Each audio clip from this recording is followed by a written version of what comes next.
This is the Art of Darkness podcast with Kevin Kautzman. And Brad Kelly. We're a couple of very online writers interested in the dark side of what drives creative people to create against all odds. This show is about art and the people who make it, what it costs them, and what it takes to bring something unique and impactful into the world. Each episode, we excavate the life and work of an artist you might think you know. Don't worry, they're all safely dead. On every episode, we try and find out just what the hell was wrong with them and how they worked through their darkness to create something that lives on after them and continues to move culture. Find us online at artofdarkpod.com and on Twitter at Kevin Kautzman and at Brad Kelly.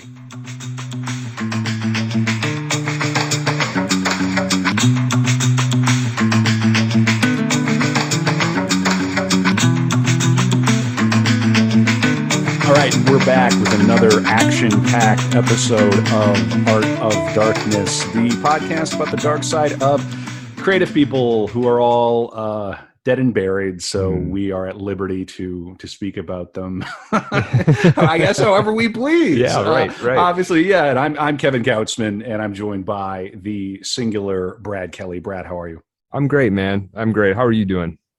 Yeah, super. I'm doing okay. It's a beautiful fall day here in St. Paul, Minnesota. How are things in Michigan? Same thing, man. We're having what they call an Indian summer, and I don't know if you know the origin of that term. No. Tell me. So back in the settler days, when fall had begun, so in the winter there wasn't much conflict with the Native Americans, right? But once fall started, you could kind of say, okay, well, maybe we got some reprieve from this.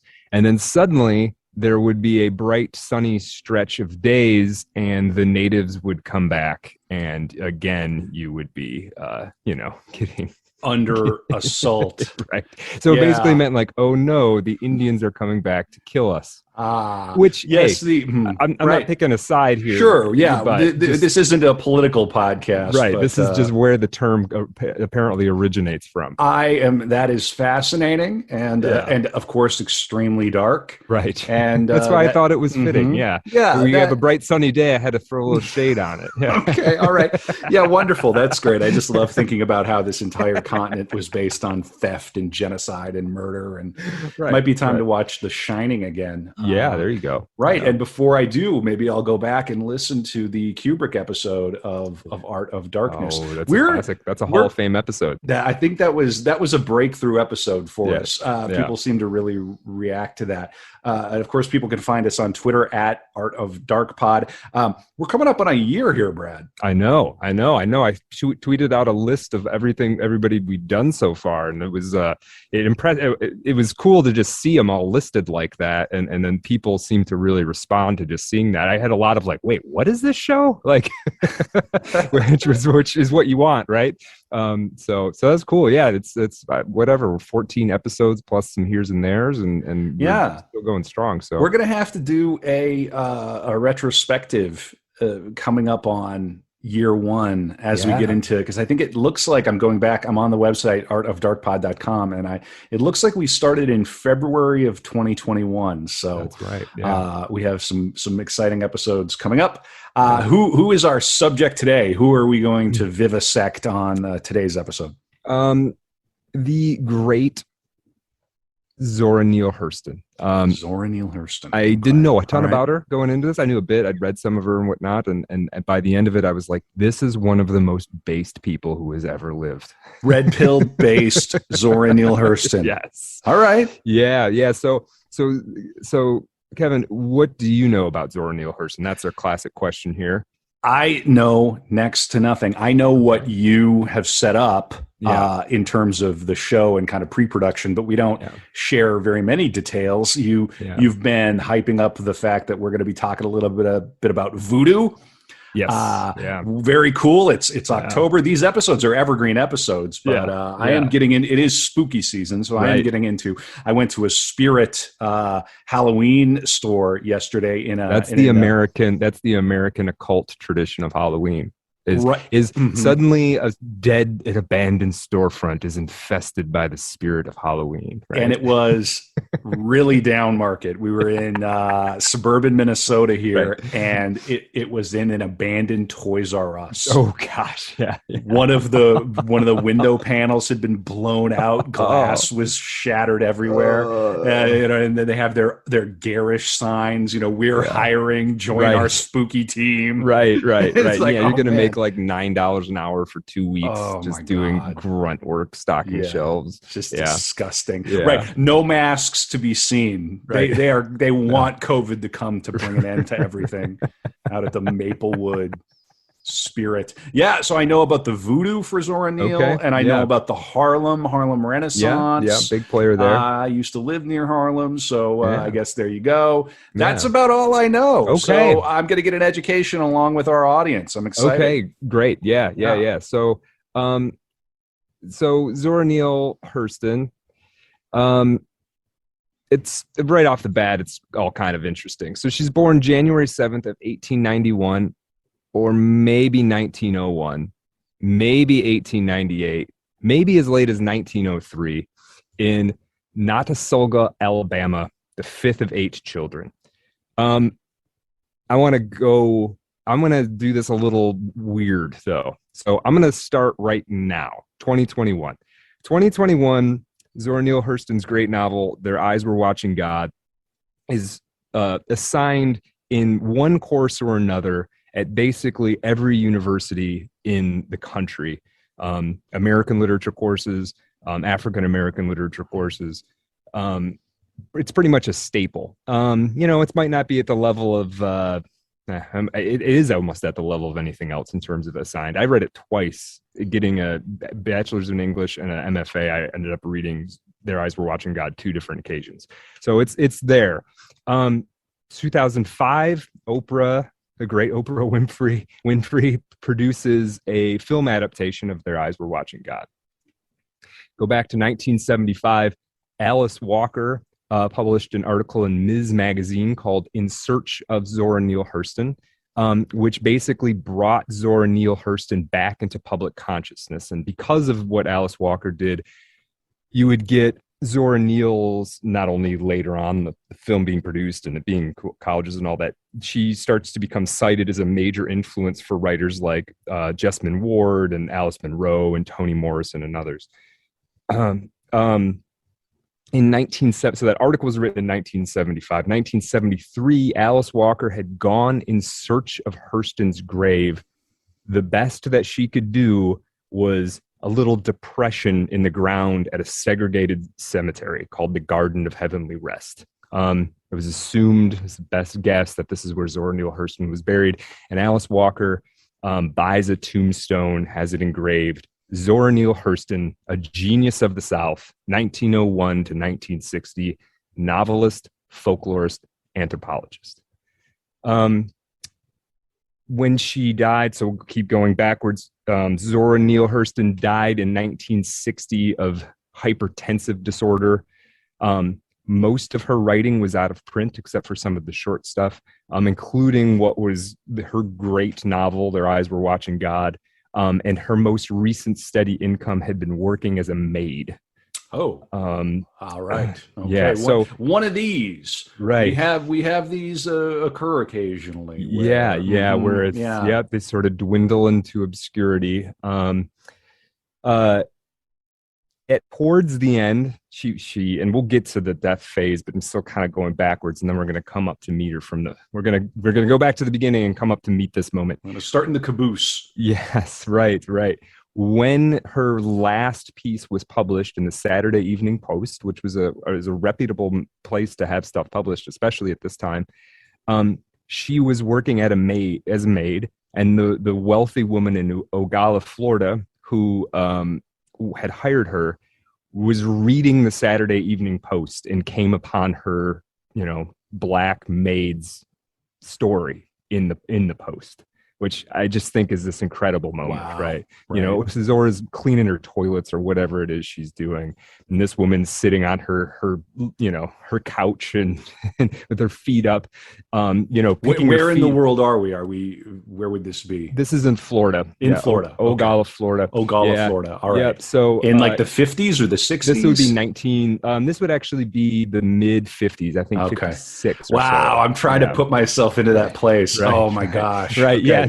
Yeah. So this woman's picking her feet up. Day. Yeah. Right. Yeah. And this woman's picking her feet up so Zora can sweep under her feet and saying, "Zora, is this you?" Like, what an man. What a crazy thing, right? So now we go all the way back. We keep going back further, 30-ish years, when Zora Neale's first short story is published in 1925. It's a piece called Spunk in a magazine called Opportunity, which was something put out by the National Urban League. We'll talk a little bit about the National Urban League. It rocketed her directly into the middle of the Harlem Renaissance, right?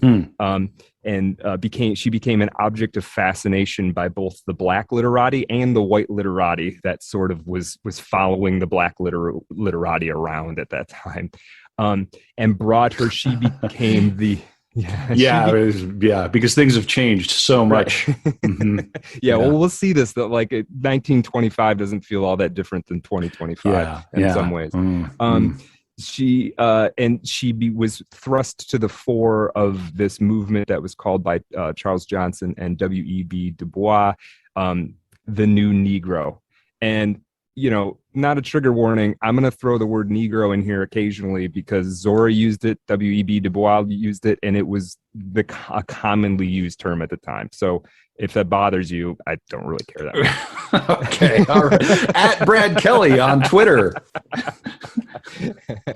So anyway, I think you're right. We shouldn't talk around it. That's how this is. We have to have some language to describe what it is. Yeah. That's what it was. It was the New Negro movement. It was made up of Zora and Langston Hughes were sort of at the forefront of it, and with a number of other people who had varying degrees of success and influence. But Langston Hughes and Zora Neale Hurston were like the two biggest players.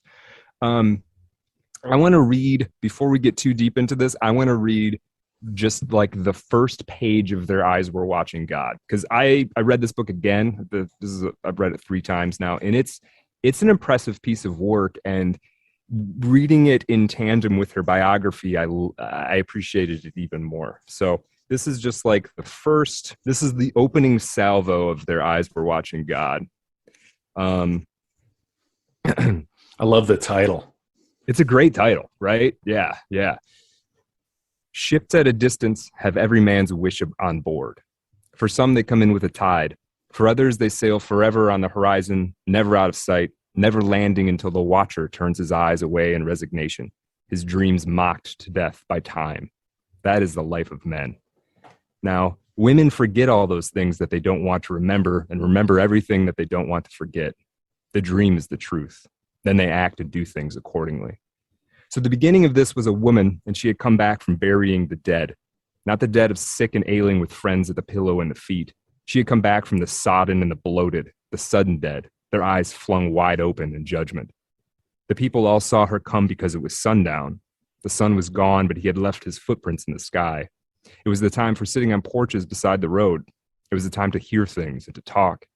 These sitters had been tongueless, earless, eyeless conveniences all day long.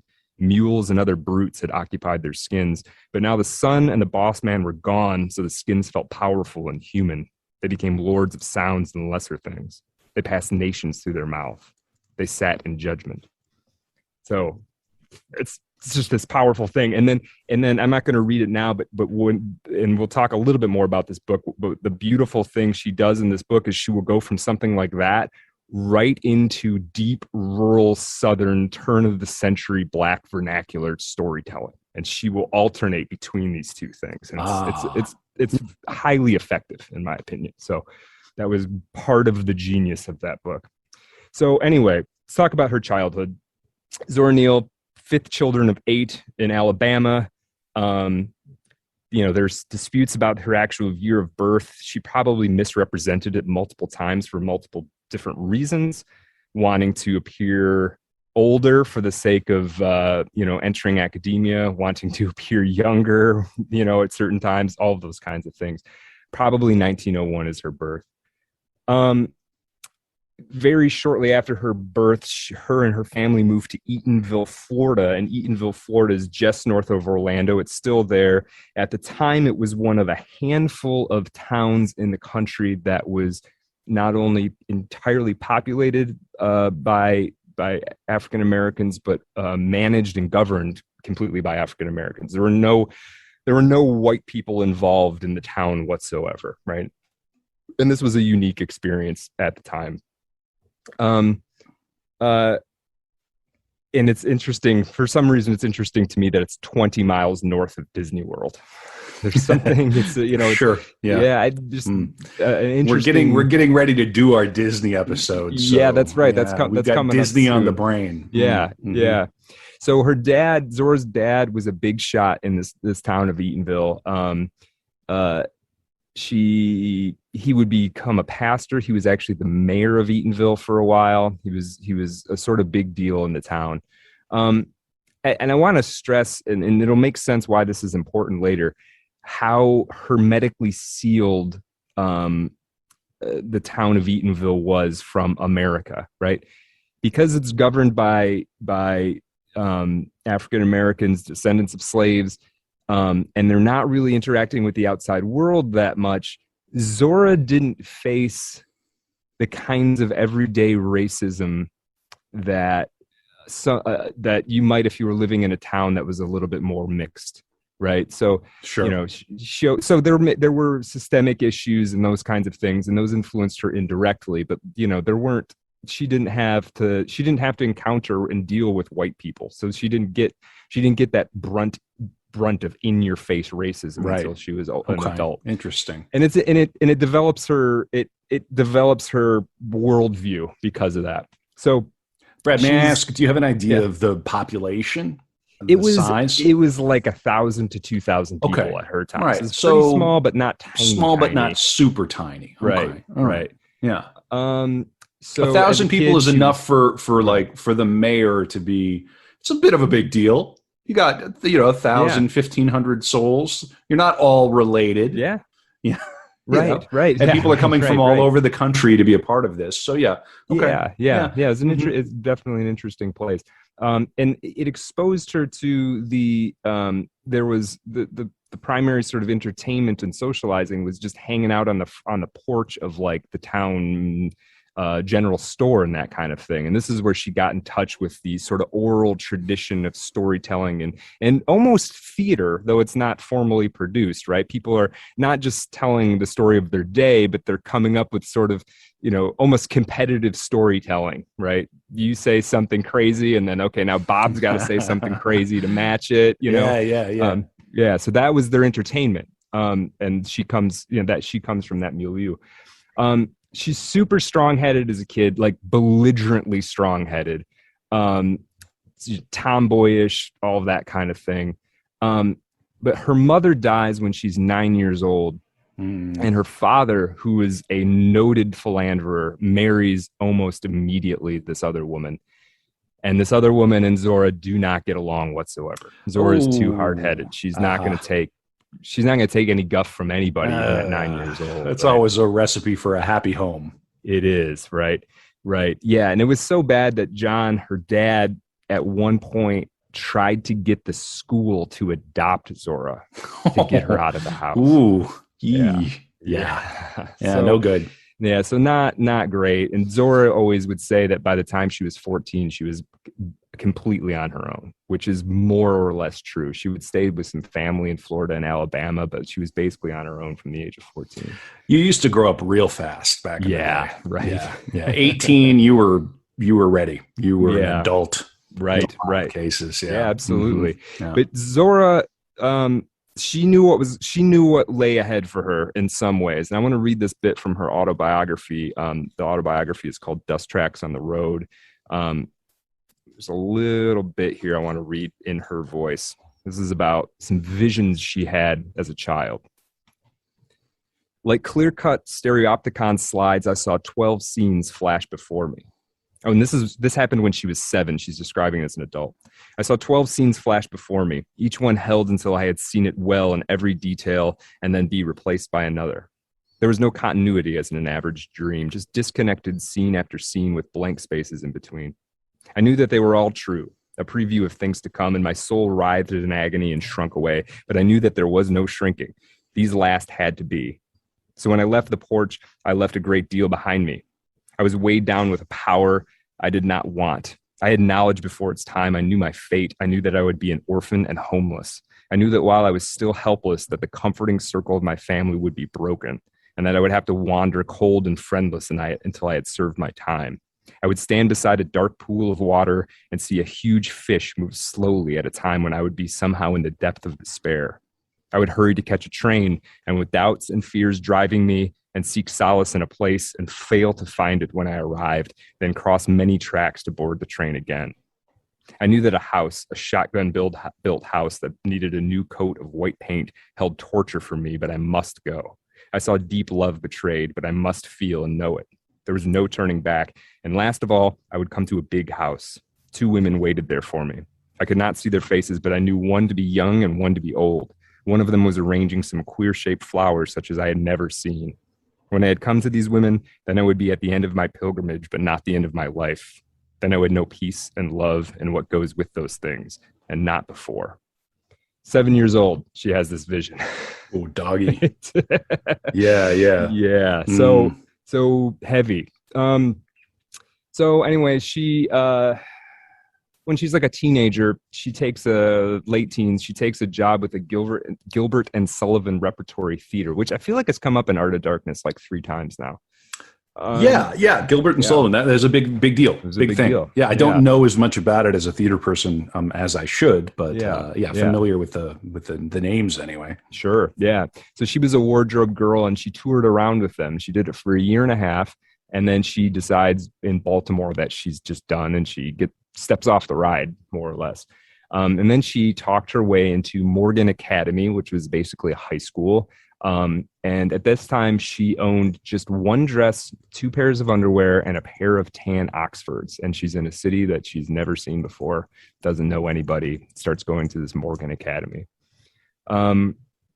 She did really well there and ended up going to Howard University in 1918. People may know Howard University. It's this great historically Black college. It's still around. Yeah, sure. Yeah, when we were in D.C. In the before times, we stayed right near there. Okay. Mm-hmm. Yeah. It's got a great reputation, and a lot of big names have come out of there and been associated with it. Here she meets this guy, Herbert Sheen, who she would later marry, and she gets an associate's degree while working as a manicurist. So, it's not full-time school. She's got to make money. She's been on her own since she's 14, and, that never stops, really. It's got to be a culture shock, too, to come from where she was in Florida. Was it Eatonville? Eatonville. To being in Baltimore. Right. That's a big change. Baltimore's a big city. It is. Yeah, definitely. From 1918, 1924, she would only complete 1.5 years of actual coursework, but this is because she had to work. She was doing people's nails, she had to make a living. And she also something that would afflict her throughout her life. She had this intestinal disorder that would come and go throughout her entire life, and so she was sick sometimes too, and that slowed things down. But she did really well there, and she loved she loved what you could do in academia, right? Just that you could study things, you could read a book, and that hadn't necessarily been the culture that she had been raised in. She gets associated with this campus literary club called Stylus. And this is important because she starts to meet some of the important figures in her life that are going to guide her, including one Alan Locke. Alan Locke is known in retrospect as, they call him the Dean of the Harlem Renaissance. He's a Rhodes Scholar, Harvard graduate, and he's sort of part of the theoretical backdrop of the whole Harlem Renaissance.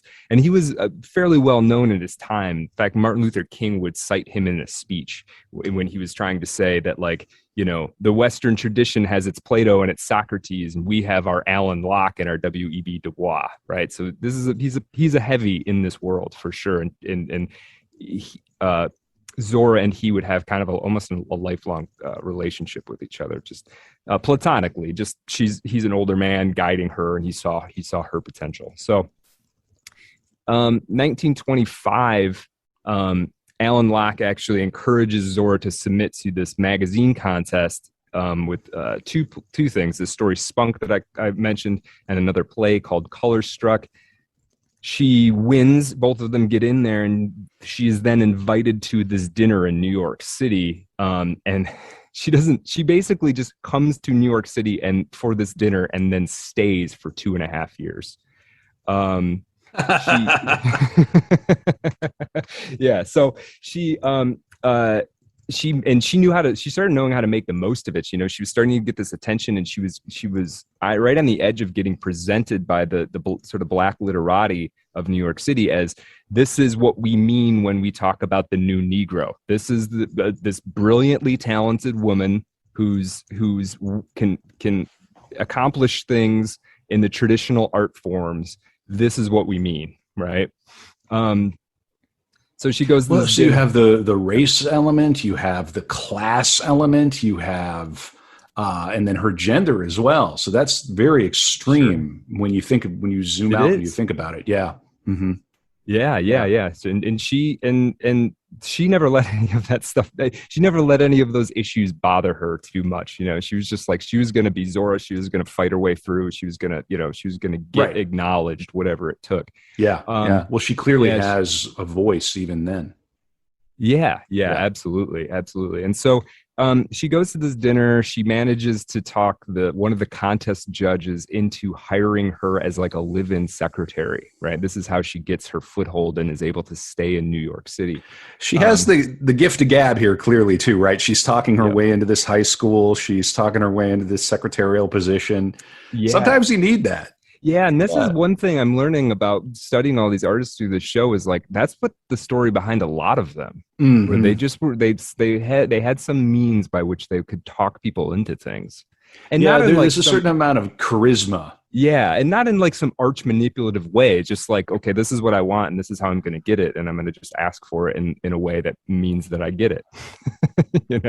And there's that's a good skill. Not in every case, but in a lot of the cases. That's an interesting thing. Yeah. I mean, I don't really know what our thesis is with Art of Darkness. Certainly, it's fun to notice trends among these great artists. What do they have in common? Right. Yeah, that is something that we see a lot of. Yeah, for sure. Okay, so by being in New York, she rapidly becomes like the focal point and centerpiece of the Harlem Renaissance from like a social standpoint. So I'm going to give you a description of how and this is from Robert Hemingway's, it's not Hemingway. His book Zora Neale Hurston, a literary biography, which I'm going to draw from a fair amount. Man, that's a rough shake for a literary guy. He didn't get the G in the Scrabble tiles. Yeah, it's just like a poor man's head. Drats, Hemingway again. Yeah, I can't spell anything with this. But, he shouldn't have used his clear tile. Yes. Oh man. Okay. So this is Zora. This is Zora in the midst of the Harlem Renaissance. Zora Hurston was an extraordinarily witty woman, and she acquired an instant reputation in New York for her high spirits and side-splitting tales of Eatonville life. She could walk into a room of strangers, whether on Park Avenue or at a Harlem rent party, and almost immediately gather people, charm, amuse, and impress them, until it did not seem at all unnatural to be offering her whatever she might want. She was a perfect mimic, and she displayed a wide range of storytelling techniques learned from the masters of Joe Clark's store porch. That's back in Eatonville. Added to this was her tendency toward the unorthodox act. She once took a nickel from the cup of the blind beggar at the 135th Street subway stop, explaining that she would repay later, but today she needed the fare more than he did. She could be tart, referring to racial uplifters as Negrotarians. But she sometimes spent hours of a busy schedule reassuring a depressed fellow artist her apartment was always open to someone needing a place to stay. All of this endeared her to most, and even before she entered Barnard, she had met the important people in the Black cultural circles, with the result that quote-unquote Zora stories circulated widely. So she went from trying to get into that world to being the person that everybody else in that world wanted to know very quickly. And it's a force of personality. You know, she had talents too. She'd won this prize and, you know, people were looking at her, but it was that charisma, and she was fascinating to people. We'll talk, and we're going to talk about one other reason why she was so fascinating to these people, but I want to get to a couple other things first. So one thing I want to dip into, because I think it's important for telling her story, is the Harlem Renaissance itself as a phenomena. So Kevin, what do you know about this? We'll ask the second part of that question. What do you know about the Harlem Renaissance?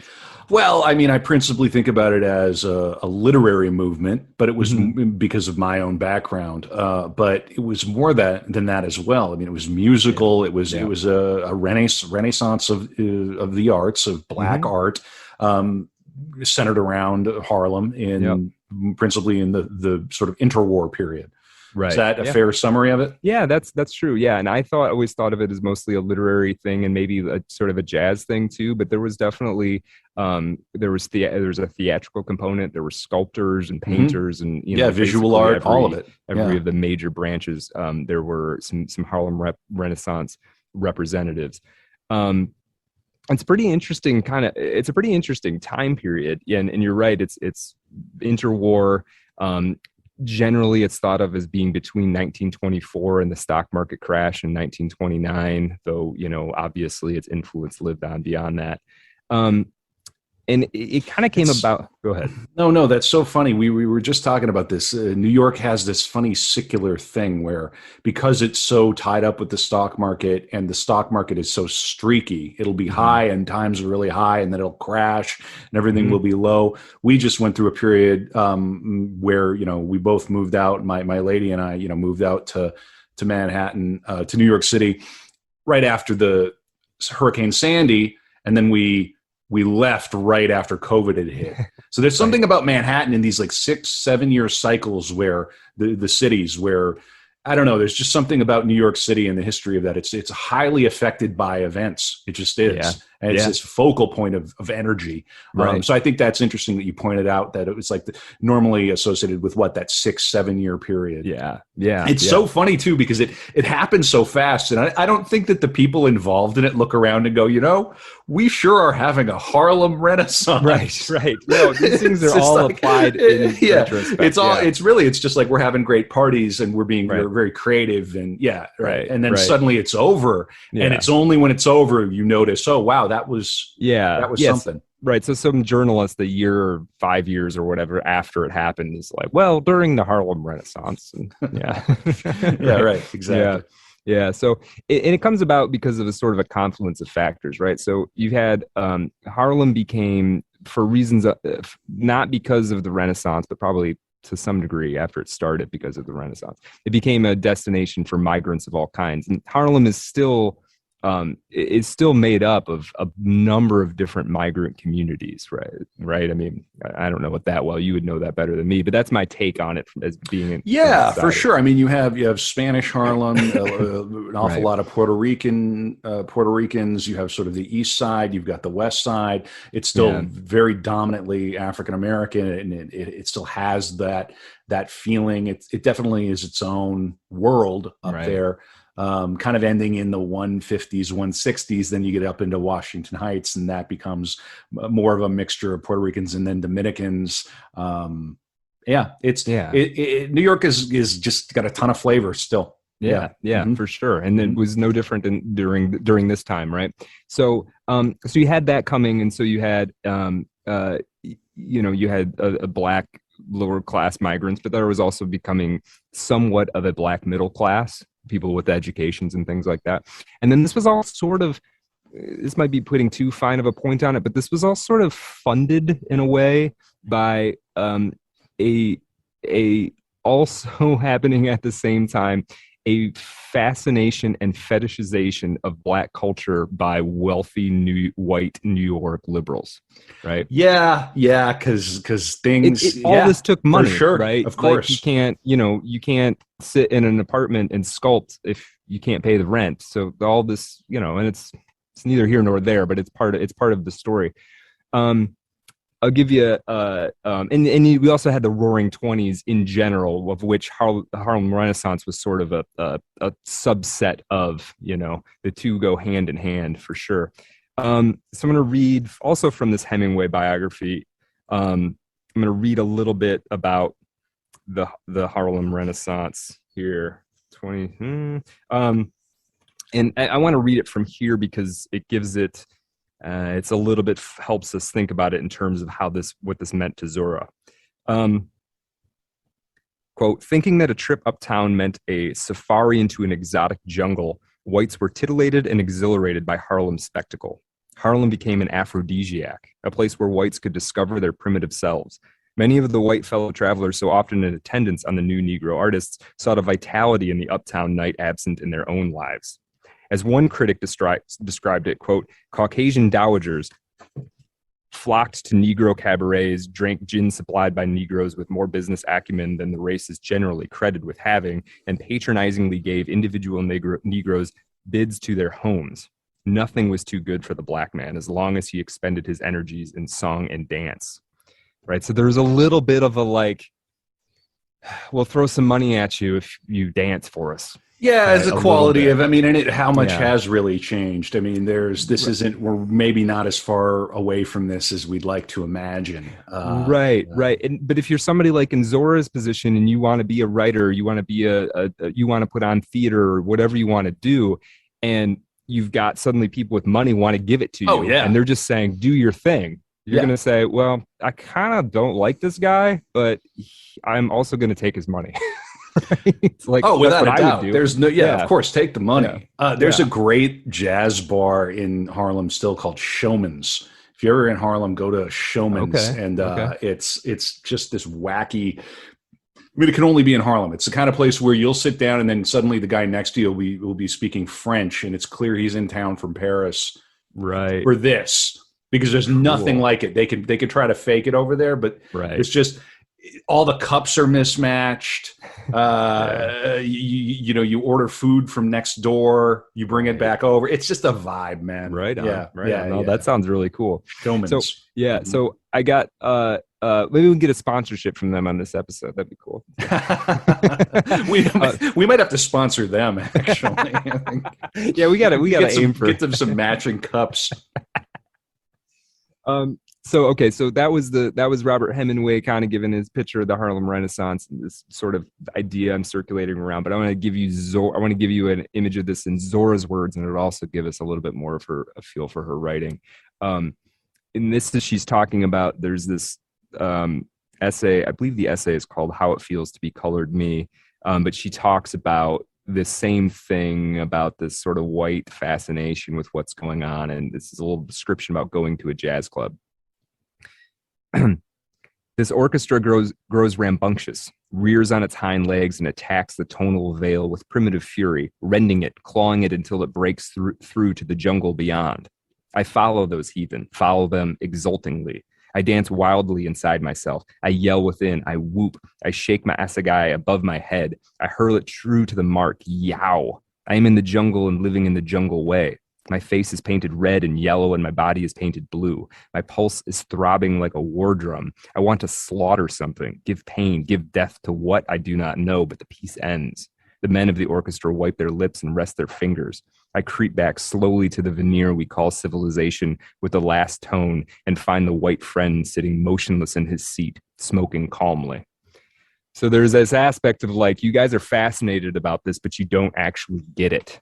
Right. And not to say that I get it necessarily, but this is what Zora was trying to say about it. Okay. So it's an art movement primarily, but like a lot of these art movements, you got some highly educated nerds sitting in rooms writing treatises about it. Right. And one of the sort of, there's really the best way to think about the theoretical and sort of social scientific backdrop of the Harlem Renaissance is to think about two guys and how they're disposed to each other. One is W.E.B. Du Bois, and one is this guy, Alain Locke. And Locke is the guy who had pushed Zora Neale into publishing her story and thereby got her to New York City and involved in all of this. Most people know the name W.E.B. Du Bois, I would assume. He was a Harvard graduate. He was actually mixed race, for whatever that's worth. He was one of the founders of the NAACP and the author of a book that is still widely read called The Souls of Black Folk. To give you an idea of just like where his head was at, I'm just going to read a quick quote from The Souls of Black Folks. And this is from W.E.B. Du Bois. One ever feels his two-ness, an American, a Negro, two souls, two thoughts, two unreconciled strivings, two warring ideals in one dark body whose dogged strength alone keeps it from being torn asunder. The history of the American Negro is the history of this strive, this longing to attain self-conscious manhood, to merge his double self into a better and truer self. He simply wishes to make it possible for a man to be both a Negro and an American without being cursed and spit upon by his fellows, without having the doors of opportunity closed roughly in his face. So he was the guy who was articulating, or at least thought he was, and many other people agreed, the psychic reality of being, the descendant of enslaved people trying to just be in America, right? Yeah, and there probably was no place quite as extreme in terms of the mixture of people as New York City then. Oh, right. As now, really. Yeah. You'd people from all over the world, and yet very segregated in its own way. This is the neighborhood where the Irish are. This is the neighborhood where the black folks are, etc. Right. Yeah. So he was, and that accentuates this two-ness in a way. There's a participation and a non-participation. Oh my God. And so much money in Manhattan and in New York, and then so much poverty. Right. It's been pointed out that like the Upper East Side has the greatest concentration of billionaires have property there. Yeah. Right next to the projects. You can walk to the projects, and then over here is where the Koch brothers live, and here's where Epstein was. Right. Not so that those, insane. It's so nuts. And then over here, you've got somebody who lives in the project. It's just wild. It's such the contrast is so intense. Yeah. I've heard before, and I don't want to sidetrack too much. Have you ever heard of this thing called the Gini coefficient?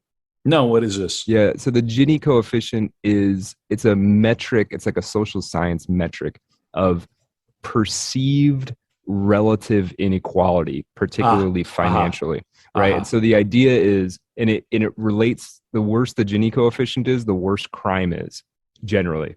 And it's not about, if you're in a town and you're poor and everybody else is poor, the Gini coefficient is very low, and thereby you can predict that crime is not that bad.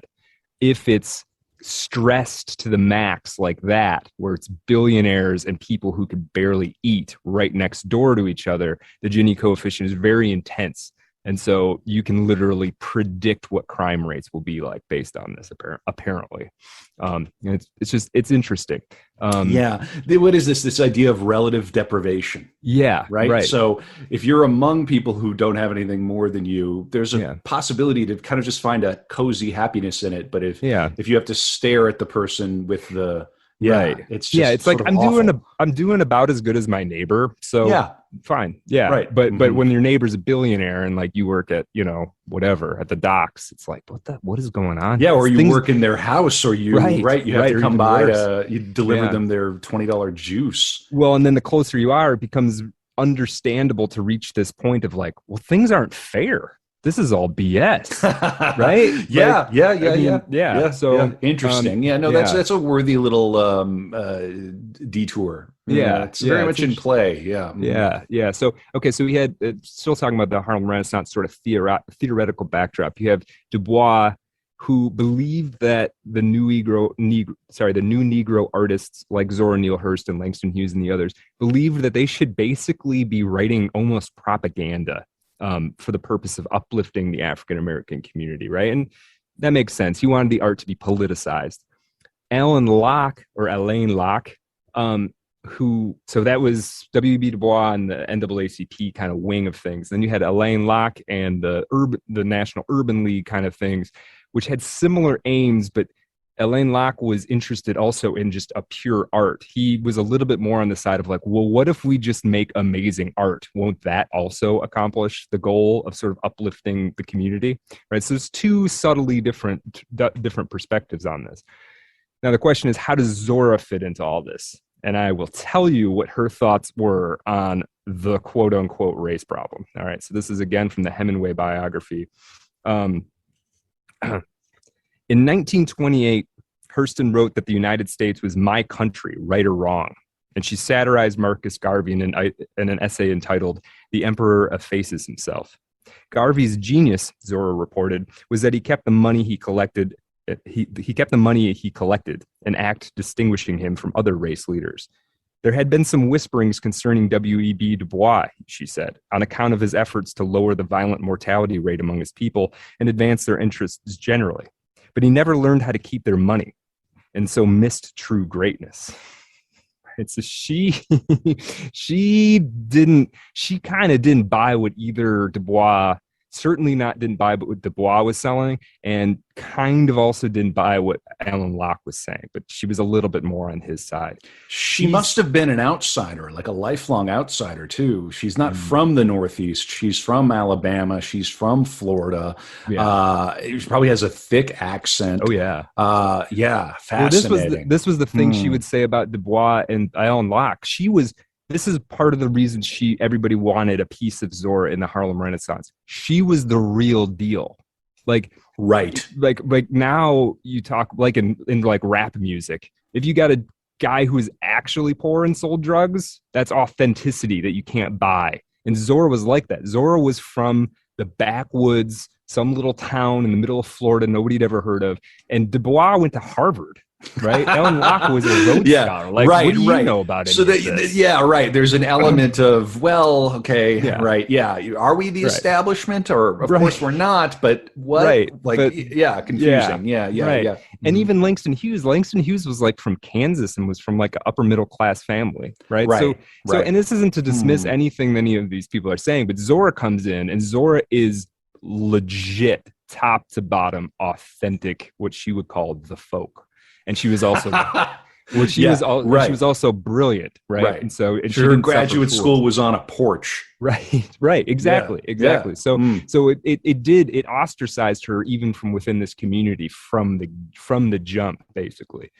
So she, she's in this creative period in Harlem. She puts together a journal with Langston Hughes and some others called Fire, with two exclamation points. They were going to kind of spit in the face of both Du Bois and Alain Locke, and it was a little bit of a revolutionary act to some degree, but both the National Urban League and the NAACP, they kind of damned it with faint praise. They were just like, oh yeah, it's good, it's fine. Right. And what Zora Neale and Langston Hughes wanted, they wanted it to cause problems, right? They wanted it to be like, oh no, we're the l'enfant terrible, but it didn't. They were just like, oh, that's fine, good job. So it ended up not really happening, and then they couldn't publish anymore, mostly because the same kind of things, the same reasons where if you started a zine in college, why it didn't work, partying, laziness, no money, a bunch trying to herd cats. And so it kind of went away. But, she had contributed 2 pieces to it. She was writing mostly short stories. We're going to turn away from the Harlem Renaissance here in a second, but I want to read one thing about what we were talking about her being the real deal. And this is again from the Hemingway biography. Let's see, where is it? Okay. Zora Hurston knew from childhood the quality of folk life and the aesthetic forms it generated. She contributed an authentic folk experience to the aesthetic mix of the Renaissance, a specific knowledge often underestimated when the Renaissance interest in the folk had been assessed. Hurston knew that Black folklore did not arise from a psychologically destroyed people, that in fact it was proof of psychic health, right? And so this is a theme she's going to spend most of the rest of her life exploring. She had been sort of I don't even want to say exploited. She had tried to present herself in the Harlem Renaissance, and people sort of didn't get it because they were kind of overeducated, and they were interested in and not that Zora was never interested in this, but they were interested in getting cachet in the cultural milieu defined by white people. And Zora didn't really care about that, right? She wanted to get down to the root of what it meant to be what she called the folk. And she would figure out that she couldn't do this in the Harlem Renaissance, that what she would have to do, she decided, was go deep into the folklore and anthropology. Fascinating. You have this kind of urban, rural, north, south, literary folklore tension here. Yeah. I think that's fascinating. Yeah. I'm reminded of our tarot subject. Yeah, there's some real similarities there. Yeah, absolutely. Yeah. So yeah, after 2.5 years, she kind of burns out on the Harlem Renaissance, and she goes to Barnard College, and she's trying to figure out, how she's going to do this project. This is now her project, is to get down, figure out what the folk is, what she called, which is essentially, if we're going to define it, is the culture that emerges among the descendants of former slaves. Right. That's what she's focusing on. She wants to, right. And Barnard is the women's college at Columbia. So she's more or less still in Harlem. Yeah. She's still in New York City. Right. And she gets attached to Franz Boas. And for people who don't know Franz Boas, the name might ring a bell. He is thought of now as the father of American anthropology. And he becomes like her advisor almost immediately. Which again is like, she had to have something impressive going on for this guy to be like, wait, who's this, right? and start to actually give her some special attention.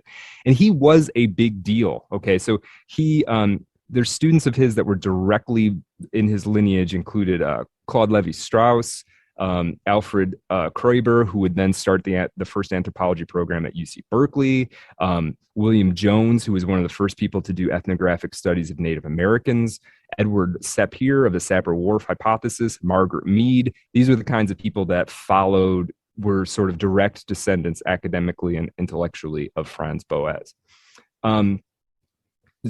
Zora was admired him deeply. She called him the greatest anthropologist alive, and she probably wasn't wrong.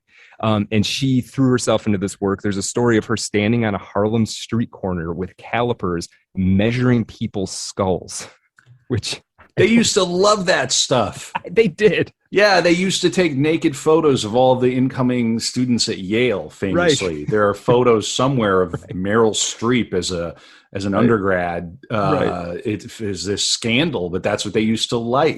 They used to love that stuff. Right. Phrenology or whatnot. Yeah. Right. Yeah, and so she, and she did it, and she apparently didn't think there was anything problematic with it. Well, this was what they were doing. This was the cutting edge of science. We're going to measure your brain pan. Yeah, I think it was like, if we just measure everything, then at some point something will come out of it. And I guess that's not totally wrong, but it is weird when you're doing it to people. Like you're doing it to, you measure the tail length of every squirrel. Like it doesn't seem that weird, but when you're starting to measure people, it starts to get a little icky. Yeah. So she's doing the study. She's kind of learning the trade a little bit of folklore anthropology, but it's not long before she starts to develop a bit of a double consciousness, different than what Du Bois' double consciousness was, but between being the artist and being the folklorist, social scientist, anthropologist. It's difficult for her she can't totally compartmentalize. And let's read something again from the Hemingway that kind of captures this and talks about, sort of how this next phase of her anthropological research works. And also just kind of how interesting this all was. Zora Hurston was a young writer from the provinces confronted in New York with a conception of art antithetical to her experience.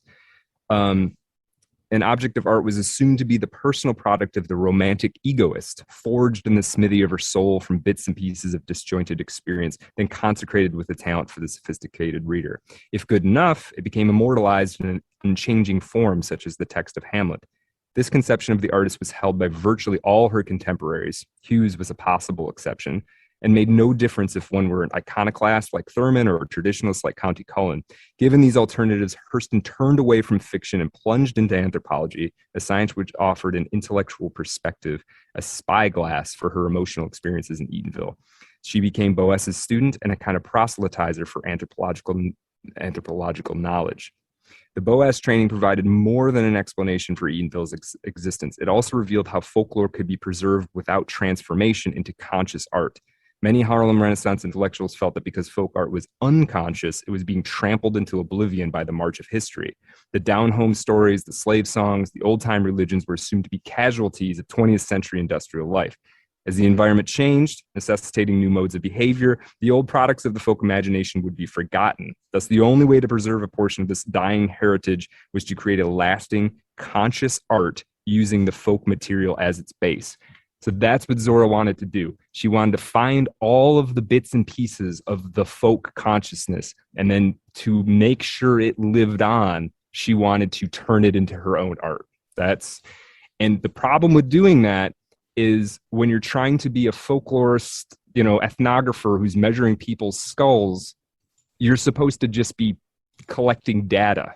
She's looking for the bits and pieces that are going to make the best art, and those things are crosswise from each other, right? So, right, and remind me the name of the tarot woman again. Pamela Coleman. Pamela Coleman Smith. Yes, I'm reminded of that. If you're interested in this line, perhaps consider that episode of Art of Darkness at artofdarkpod.com. Yeah, that is so fascinating. Where do you draw that line between being an academic and purely studying something, or trying to excavate it and make your imprint on the folklore in a way that's maybe more formal? Right. Yeah. Wow. Right. And so she struggled with that, and she wasn't really able to do just the scientific stuff. She would get some stuff published and in actual reputable journals. But when it came to, and we'll see a little bit, when it came to like publishing a book, she kept putting herself into it. She would borrow the parts of it that she liked the most. She wasn't going to sit there and put together a spreadsheet and say, oh, well, this character is mentioned in 19 folk tales. Like she was trying to do, in my opinion, what Joseph Campbell did with Hero of a Thousand Faces. We took like world cultural history and tried to tell you what the story was out of it. Zora was trying to do this with the folk. And, had some success, really. This is not that wildly different from what was a broader trend at the time. We're talking about the 1920s and the 1930s. So when did Frazier write The Golden Bough? When was that written? I don't know what year. The Golden Bough. Let me look. Too far from this. It may have been earlier. Yeah, 1890. So, but we are further along. But this whole period of time, I mean, you think about Oscar Wilde, wasn't that much earlier than this. It's sort of, there was this interest in the folk, famously on the other side of the ocean, right? Yeah, there was this weird sort of, it's fascinating. I didn't expect this out of the episode. And she went, and this is, I didn't totally expect any of this either when I got into it. I was like, wow, she is thinking really deeply about this, and it's deliberate, so she does eventually, in 1927, I believe, she goes on her first collecting trip. Franz Boas kind of sends her out. You're going to go to Florida, and you're going to go in the South, and you're going to start collecting some of these folk tales, and bring it back, and then I will help you package it up into something that we can write as a paper. The one criticism of it, well, we'll get to that. One thing, just to touch on her personal life and make sure we're telling her personal story as well. During this trip, she takes a diversion, and she had been involved with this guy named Herbert Sheen, who I believe went to dental school eventually. And during this trip, they had been having like a relationship of correspondence mostly. She drives off to St. Augustine and gets married to him. And like all of her relationships, it does not last. I will give you a quick, won't be as prolonged as my last little bit that I read. I'll give you a quick little bit about this. This is about her marriage to Herbert Sheen. From the first, however, the marriage was endangered, primarily because Zora had almost immediate second thoughts. As she admitted to Sheen later, the night before he arrived in Florida, a dream, quote, cast a dark shadow over the upcoming ceremony. In the dream, a dark barrier kept falling between us, and I sat up with the voice of your sister, calling my name in most unfriendly terms, commanding me to leave you alone, or suffer severe penalties. So it doesn't last. They're married. Technically, they're married for like 3 years, but almost... She immediately goes back to work, and his assumption was that they were like going to be together. That's a bit of a drag when your new wife says, "I had a horrible dream the day before we were married," and your sister warned me. Like, whoa, yes, yeah, right. Talk about a red flag. Yeah, for sure. And there's a bunch of times where Zora refers to a dream as being somehow predictive or something, and I don't know if she actually had these dreams, or what she's trying to express to somebody. She's using the mode of the dream to try and express to somebody what her feelings were anyway. It's not clear, who knows? And you can't tell whether somebody dreamed something or not, but it's hard to know which of those two things it is. So her first folklore collecting trip, she kind of lets down Franz Boas. It's not great. He's not mad at her necessarily. She was freaked out that he was going to be upset. She really struggles to get any information. It's tricky to go and talk to people and be like, tell me, to try and just get people to, in a deliberate way, tell you all of these things. And she would eventually get good at it, but she was not good at it at first. One thing she did do as part of these early collecting things, she goes to meet this guy, Cujo Lewis, I believe his name is. He was one of the only, if not the only, surviving former slave who had actually been born in Africa and brought to the United States. Right. So there's, 1 or 2 or 3 of these people left. And she goes and tries to interview him, has terrible luck with it, but is so freaked out that Franz Boas is going to be upset with her failure that she plagiarizes the interview and reporting that was done by the last person that went to talk to this guy. Ooh, that's never good. Yeah. Good. Yeah. Don't do that. No. Yeah. She doesn't get caught though. Oh, hey, well, yeah. So no harm, no harm, no foul. I guess. So, wait. How do we know this if she didn't get caught? Oh, somebody else doing research on Zora like 20 years late or after her death, came across this old article that was written before Zora went on her trip, and then Zora's article, and was like, this is the same thing. Zora's in the afterlife kind of going, ha ha ha. Got away with it. And she doesn't, then the thing is that Zora doesn't do is she doesn't refer to the other article at all. Right. So that's how you know that she's stealing it. Right. It's not like quotes, it's this paragraph she presents as her own writing. It's identical. So that's not good. Now, because the collecting doesn't go that well, her relationship to Barnard does kind of wears out a little bit. She will be friendly with Franz Boas for years, but the academia doesn't quite work out. Partially because I think she wanted to be doing creative work.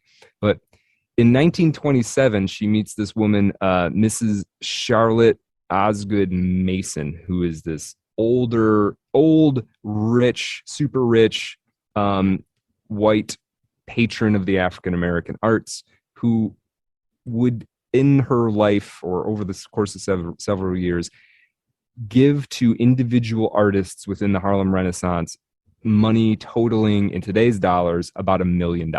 So all right. More of that, please. Right. Patreon.com/artofdarkpod. That's us. I like what we're doing. Yeah. Hey. Yeah. And if it doesn't have to be $1 million, it could be 10,000. It could be. Give us 5 Bitcoins. Right, that's right. So this woman, she gave a lot of money. She gave money to Langston Hughes and Zora and several others. I'm going to refer to her as Godmother while we're talking about this part, because that's what Zora Neale Hurston called her, and that's what Langston Hughes called her. They called her Godmother. And they kind of loved her in a way, even though they knew she was patronizing them in both the technical sense and patronizing them both in like being patronizing.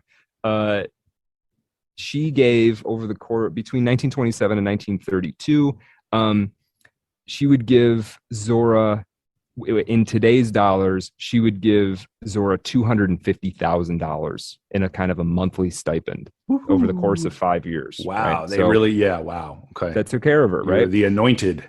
Yes. Yeah. So, however, Zora and Godmother had a contract, and it had some specific things that Zora was to do and to not do. And one was that Zora Neale Hurston was not to publish anything unless Godmother had seen it first. And she wanted all of this collection. They knew at this time that Zora was more of a writer than a folklorist. And Godmother wanted it to be the folklore collecting to be presented in a formal and acceptable way in a reputable journal, right? She didn't want like some kooky novel. So Zora agreed to that begrudgingly because it's a lot of money. And but didn't necessarily like being told what to do. But I'm going to tell you, she did love Godmother despite their later difficulties. I want to read you quickly what Zora's opinion of Godmother was. She writes in this story, this letter to Godmother. And maybe it's a little bit of puffing her up, but I don't think it's entirely puffing her up. So the relations with Mrs. Mason were humanly inconsistent. As Hurston went further away, the psychic bond, she believed she had a psychic bond with her, deteriorated, and her Godmother became a meddling patron. When she was closer, the bond was an operative force in her life, and Godmother was a soulmate, a woman who Hurston addressed as her spiritual progenitor. And this is what she said in a letter to Godmother. Flowers to you, the true conceptual mother, not just a biological accident. To you of the Immaculate Conception, where everything is conceived in beauty and every child is covered in truth. I have taken form from the breath of your mouth, from the vapor of your soul am I made to be. So that's like it's like weirdly religious almost about what she thought about Godmother. And so it was an important relationship for sure, but there were definitely issues, and Zora would bristle at the control. Where did Godmother get her money? Oh, she came from a wealthy family, and then she married this famous physician, Dr. Rufus Mason, who died in like 1905 and left her, in today's dollars, millions and millions and millions of dollars. Was this a black woman? No, she wasn't. Oh, okay. She was a white woman who. Okay. Yeah. She was a white woman who was interested in sort of.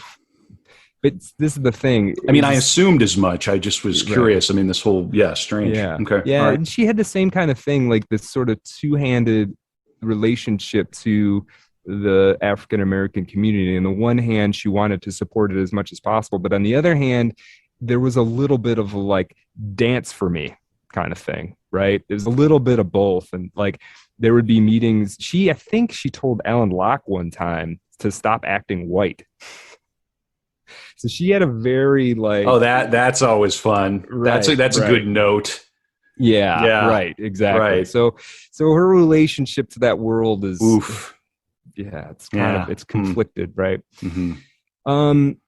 Okay, so the relationship's getting strained. Zora keeps wanting to write creative stuff, but she's got to collect these folklore things and put it in a formal fashion for Godmother and all of this. In 1928, she goes to New Orleans, and this is where things get pretty cool. In New Orleans, she would encounter voodoo, or as she called it, hoodoo. And this is going to be like a lifelong influence on her, hoodoo. She gets actually initiated. So, okay, we'll back up for a second. So there are some stereotypes about what voodoo is, and some of it is true and some of it isn't so much.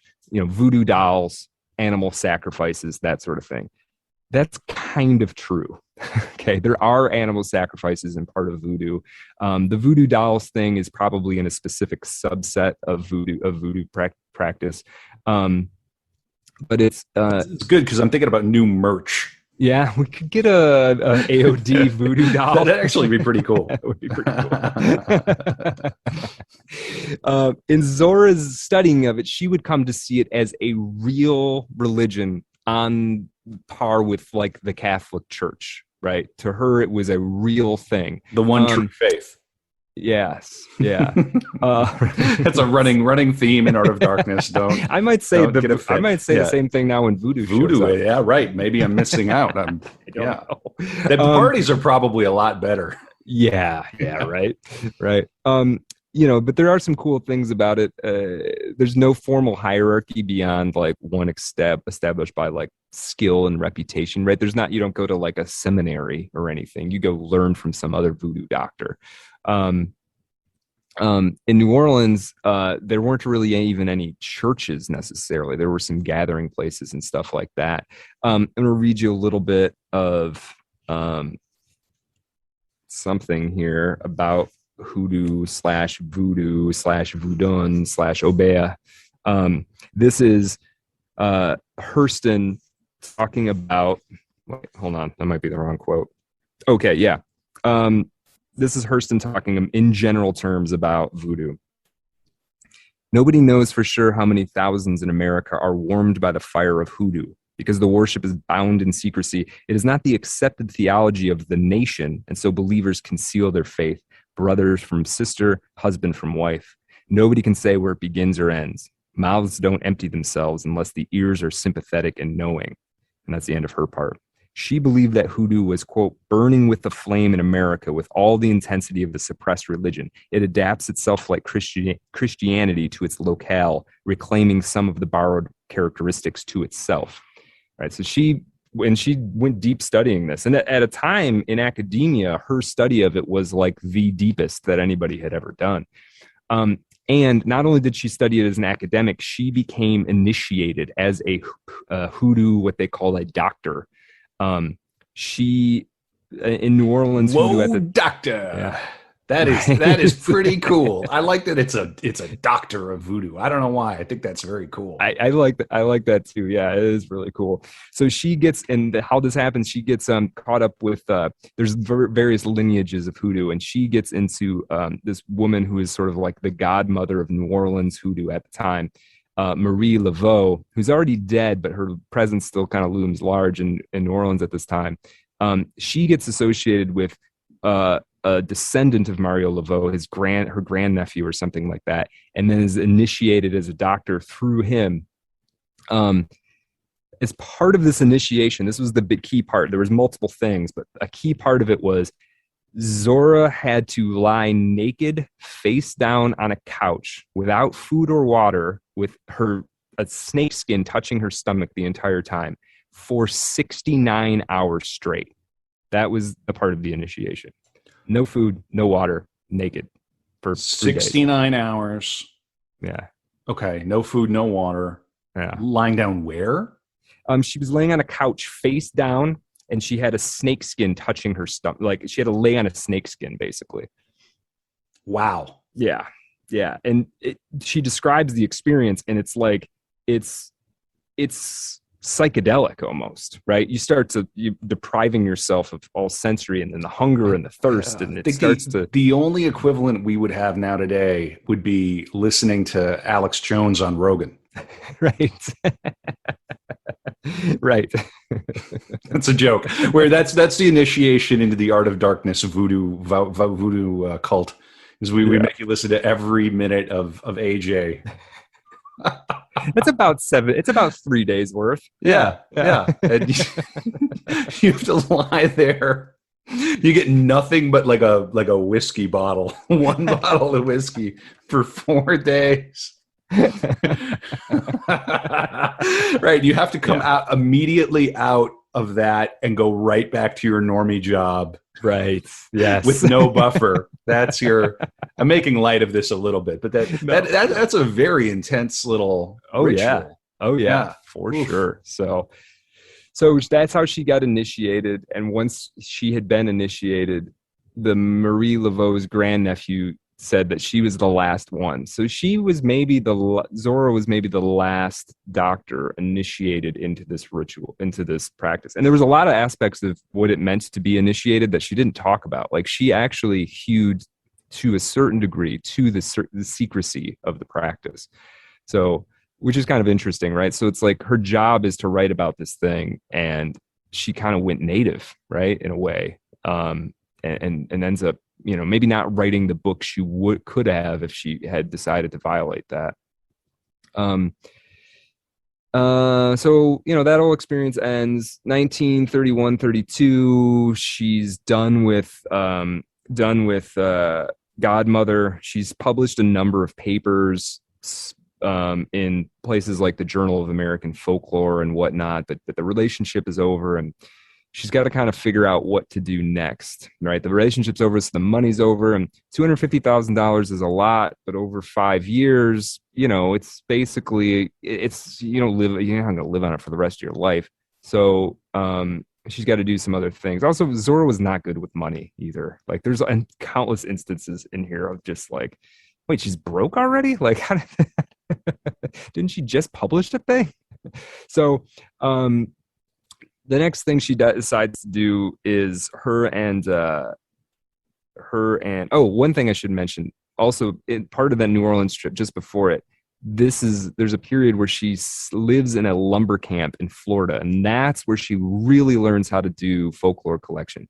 To get into this lumber camp and be accepted, she told everybody that she was basically the gun mall for a bootlegger in somewhere in Florida, Miami bootlegger who was on the run. Right. And because she was like posed herself as a criminal, they were like, oh, okay, come on. We'll take care of you. We'll look out for you. Oh, man. Right? Yeah. Fun. I think it's forgotten that the Wild West in the United States is not exclusively in the West. Right. I mean, what is it? Cocaine cowboys in the 80s Florida. Down in Florida. Yeah. Florida has this whole wild, crazy. Yeah. It's still wild down there. Yeah.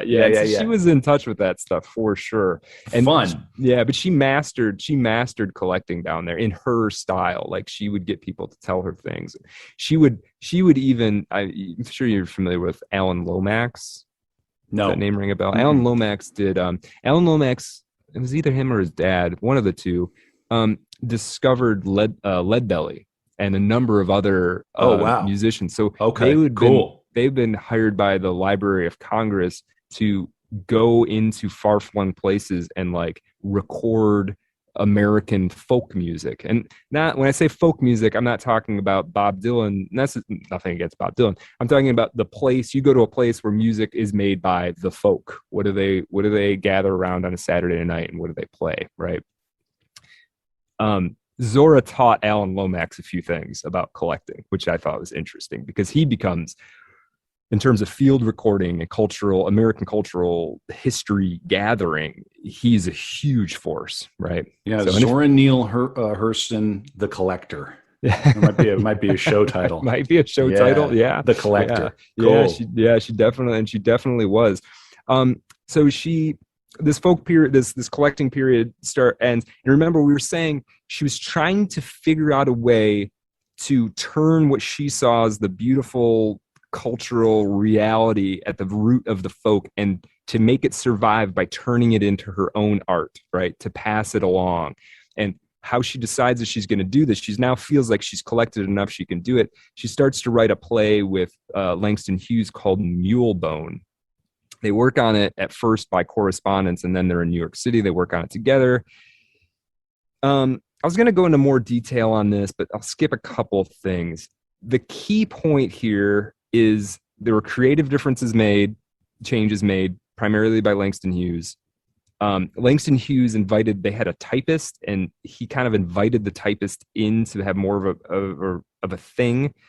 It's possible his typist was a woman. It's possible that Zora had romantic feelings about Langston and felt jealous about this typist taking up more space. It's not altogether clear. There was some miscommunication, and so it's not clear who did what exactly, but one thing's for sure. Zora at one point submits the play for copyright under her name and her name alone. And after that, her and Langston Hughes are no longer friends. They no longer communicate. There's bitter enmity. Now, this is a problem because there's only like 4 famous Black writers in America, right? And so if you are one and Langston's the other, and he becomes more famous than you, That's a problem career-wise, right? There's just not a lot of room. There's not enough room for Zora Ann Langston in this town, in a way, right? So let's see.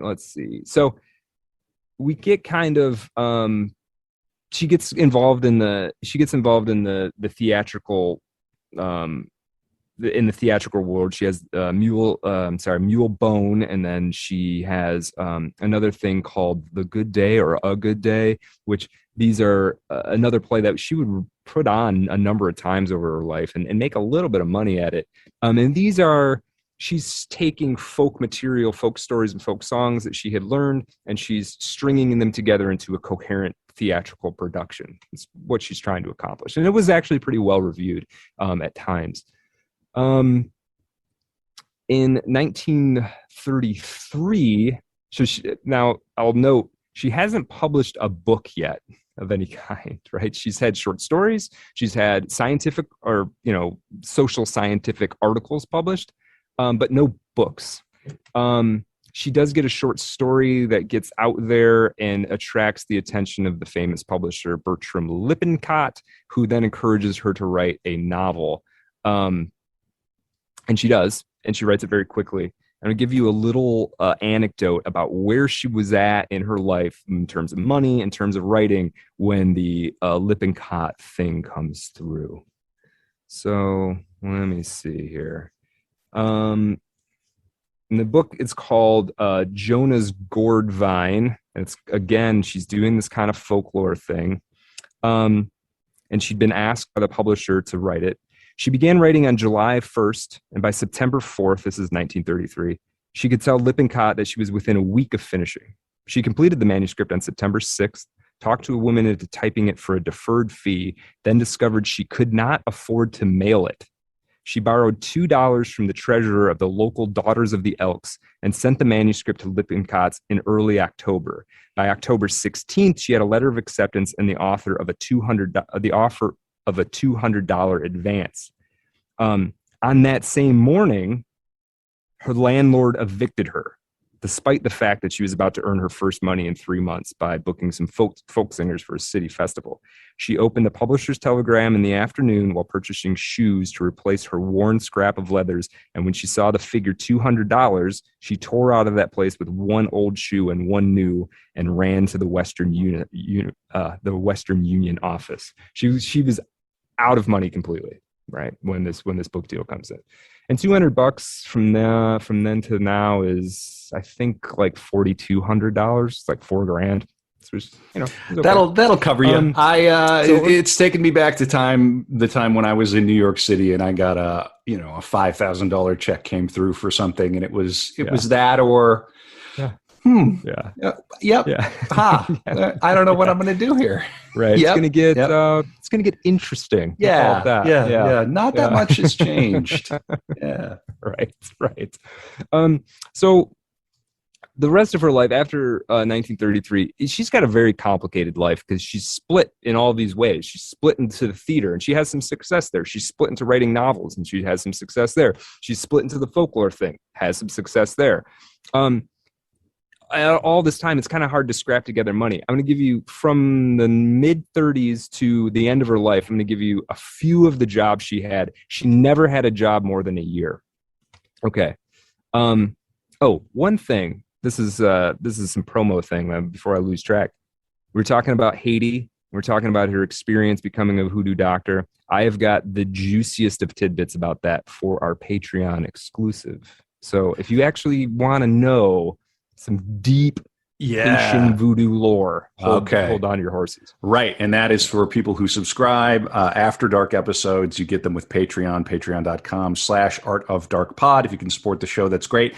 If you don't feel like chucking a buck in for Patreon, give us a review on iTunes. Give it 5 stars. If you're not going to give us 5 stars, pick a fight with us on Twitter and just engage in any way. Yeah. We're just completely simping for your engagement. That's right. Otherwise, the voodoo doll is coming out. That's right. All right. Okay, so a couple of her jobs, 1933 to the end of her life, though we said she was a maid for a while. I'm not going to talk about that. So she was And none of these did she hold for more than a year. She was the director of a school of dramatic arts at the Bethune College in Daytona Beach. She was the dramatic coach for the work project, the WPA, Work Project Administration's federal theater project in New York. She was the director of the drama program at North Carolina College for Negroes in Durham.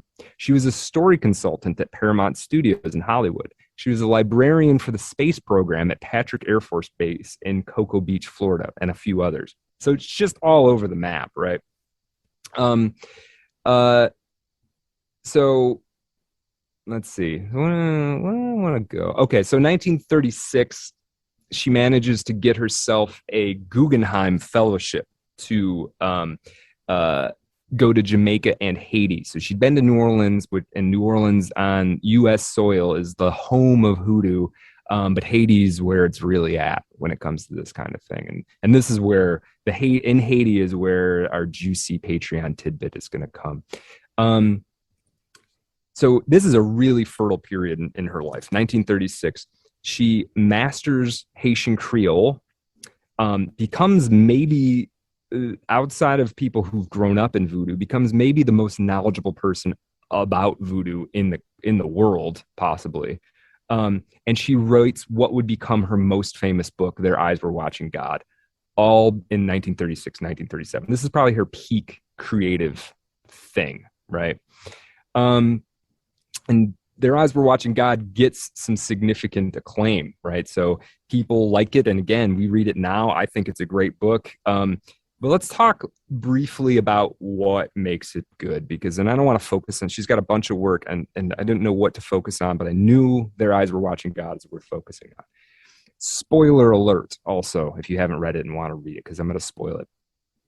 So it's about a young woman who grows up in Eatonville. That's not true. Hold up, back up. She grows up in a normal town. Her grandmother's taking care of her, and her grandmother's a former slave. Now, Zora also, all four of her grandparents had been slaves, right? So this is the lineage that she's in. This young woman is married off to a man by her grandmother because their grandmother wants somebody to take care of Janie. Janie leaves that guy in the middle of the night for some handsome young man who takes her to Eatonville. And the guy who takes her to Eatonville is a doer. He's ambitious. He's smart. He knows how to make connections. He got some money somehow, and he turns Eatonville into like an actual place. It used to just be some scratch marks in the road, basically. But he's very confining for Janie, right? So she's not allowed to play checkers. She's not allowed to tell stories. She's not allowed to move around. She's supposed to be held up on this pedestal, which she does not like. She doesn't want to be that way. This man, John, dies, and Janie then now has money left over to her from her dead husband, and she falls into the wiles of this much younger man named Tea Cake. Tea Cake takes her to the Florida Everglades, where they're making a bunch of money growing. I can't remember what it is. There's a bunch of money to be made every year in the Everglades on this swampy soil, right? And he's making money, and they love each other. And a hurricane comes. This is the general plot of Their Eyes Were Watching God. A hurricane comes. It wipes out this little ramshackle community they have in the Everglades. They go on this crazy trip just trying to get away from the hurricane, carrying whatever they can on their back, and things are flooding and blowing down and blowing. And Tea Cake, who she loves dearly, gets bitten by a dog while trying to save Janie from drowning, right? In this hurricane flight thing. After a few days, it becomes clear that Tea Cake has rabies. The doctor tells Janie, like, he's going to lose his mind, like, any day now, right? You're not safe. At some point, Tea Cake attacks her. She has to shoot and kill him or be killed herself. And that's basically the whole book. Now then, there's some coming back around to Eatonville and those. Tea Cake is a heck of a nickname. That's an interesting one. Tea Cake. Yeah, I don't know what it's about. Yeah. Now this is the dramatic structure of the story, but it's laced through with all of this folklore that Zora has uncovered over time. Right, all of these little cool stories that people would tell to each other. She has baked it all in there, and she's done exactly what she said she wanted to do, which was to make this this stuff survive by folding it into an updated artistic production. And she does it beautifully, right? Like there's stuff in here that I wouldn't know about folklore that only lives in me, at least, because I read her book. So she accomplishes this, and it's a bit of a masterpiece in its own way, for sure. So anyway, that's Their Eyes Were Watching God. I would recommend it to anybody. Okay, so after that comes out, 1937, she starts to kind of slow down a little bit creatively. She writes a book called Moses, Man on the Mountain, which is reasonably well received. It's a kind of a cool premise in a way. It's about the life of Moses, but it's folded into American Black folklore. Again, it's spaced. It's the same kinds of retellings that she would hear on the porch and all of that kind of thing. To make money, she starts writing a bunch of articles and essays that are published in places like Saturday Evening Post, which we mentioned, and the American Mercury. And this is where her politics starts to get even more highlighted. Now, she had fallen out of favor with Langston Hughes and fallen somewhat out of favor with the W.E.B. Du Bois crowd, right? Now, part of this was because of her personality. A little bit of it is because she didn't really fit into the sort of stuffy academic thing, but she also had the criticisms of her writing by Black and white critics alike was that she didn't talk about the oppression that the Black community faced. She didn't focus on that thing. Now, she didn't think there wasn't any oppression. Her conscious decision, as far as I can tell, and what's talked about in this biography and in her own words, her thing was like, okay, yes, there's oppression. However, what if we show the world and everybody, if we show everybody how beautiful the stuff we can make is, our culture is, that will be the way in which we'll somehow get some kind of equity in this world. Right? Not by complaining about it. And this is her perspective. Not by complaining about it, not by saying what it should happen, what shouldn't happen, but by fully presenting ourselves, right? Which is an act of faith in a way. It's like, we're going to be us and we're going to let the chips fall away where they may. This was her attitude, right? And she lived like that too, right? She was just, and she had some personality things like this too. She hated anybody who pitied themselves. She didn't hate them. She hated when anybody pitied themselves, right? She had no space for that kind of attitude at all. And so that was in her personal life, and then it was in her politics as well. She distrusted communism from the get-go. Never trusted communism. And now that can be easy to say. In the 50s, the 40s, in the artistic world, there was a lot of flirtation with communism, if not out and out, political participation in communism. It's the same exact way now, Brad. Hey, you're trying to stay neutral. Okay. Well, are you telling me to have a career in the arts in the 30s and the 40s, you had to flirt with leftism, Brad? My gosh, we've come so far. Right. Yeah. I like that. She did not trust the commies. Well, and this is the thing, and think about how sophisticated that is. And I mean this sincerely. Like, there were other people like Jean-Paul Sartre and Hemingway, Allen Ginsberg, and it would take them decades. They were all taken in. It was only Solzhenitsyn and the Gulag Archipelago where they finally the French intellectuals gave up on it, at least externally. But then it all went underground and became the garbage that now passes for intellectualism. Right. And Zora distrusted it from the jump. Right. Good. She knew, cool. She saw it coming down the pipe and was like, that doesn't work. She basically saw that as like, I think the big thing was she didn't trust anybody giving her anything. Like, she knew that nothing was ever free. Right. And she'd fallen under the patronage of Godmother, partially because she loved Godmother, partially because the money was coming to do what she wanted to do anyway. But like, beyond that, and she was actually doing work for it. Right. It was a transactional thing. but I don't think she trusted it when people just gave you things. I think she knew that meant you just had to give something back. And if it wasn't money, it was something you wanted to give up even less, The other thing too, is she took attacks personally. So like if somebody who was a leftist or something criticized her work, she would basically turn around and look at all of the political apparatus that person was associated with it as like her critic, right? So as time went on, she got further and further and further separated from that world. So yeah, I thought that was pretty interesting. It's a bold move too, and it left her kind of alone. She was able to write for white audiences to a certain degree, but it did kind of leave her out on a limb, right? She's sort of on the wrong side of everybody else who's trying to do similar things as her. Let's see. Yeah, so okay, talking about this, I got another little thing to read. This is again from the Hemingway biography, but this is actually her words. Oh, and this is about her book. This is her talking about her book, Moses Man on the Mountain, but I think it gives you a sense of what her general perspective is on all this. He, that is Moses, had meant to make a perfect people, free and just, noble and strong, that should be a light for all the world and for time and eternity. And he wasn't sure he had succeeded. He had found out that no man may make another free. Freedom was something internal.